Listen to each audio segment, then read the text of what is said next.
What needs to be done here? Is there a need to somehow maneuver a policy shift, or it's really more a case of policy continuity that's what's needed at this stage? Well, a major concern right now is inflation, and I think that cannot be taken out of context. Food security is a major concern for now. So how do we secure our food supply?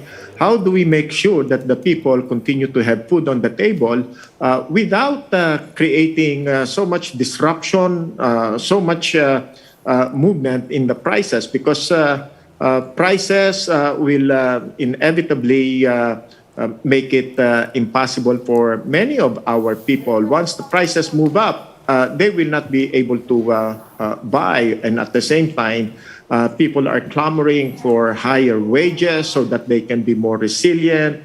They can see that there might be movements in prices, but if the wages are not moving, the ability of our people to purchase their basic needs will be in danger. So people are clamoring for higher wages, stability in food prices, stability in our food security. Those are going to be the major challenges of the new president. So we'd like to see the new president to be that of, while he or she will hire or appoint people in his or her team, the new president should be the lead economic manager. He should be able to discern issues that will have long-lasting effects. So, for example, when we experienced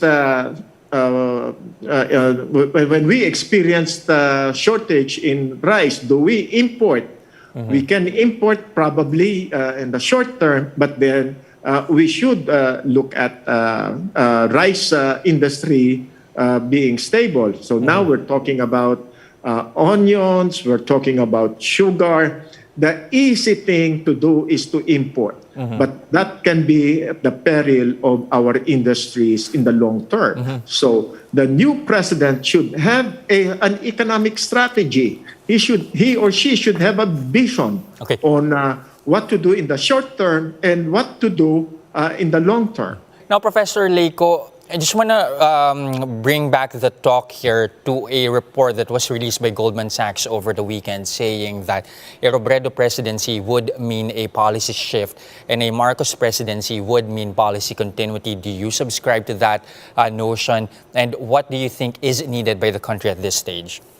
Well, during the campaign, the candidates are appealing to the electorate in the best manner that they can. So I will hold off my judgment in terms of what economic programs they are truly going to offer.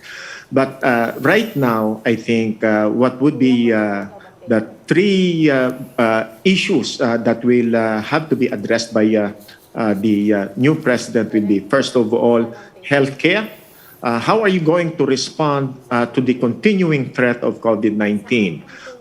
Emergency response is one thing, but in the long term, people also get sick of other causes. Cancer remains a high threat to our health. Cardiac problems of our people continue to be a problem.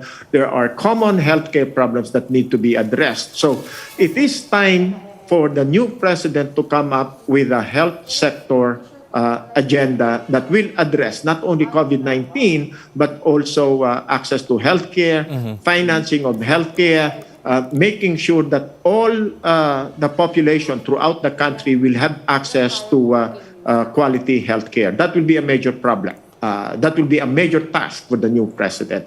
How do you finance a quality health service delivery for all in the country? Mm-hmm. And alongside that is the continuing economic recovery for the country. Mm-hmm.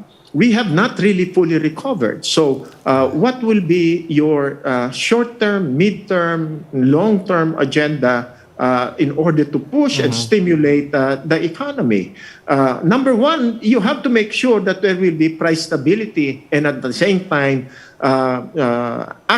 reliable access to food by our people, particularly by the poor. Okay. So, how will you do, and how will you access? How will you make that accessible to people?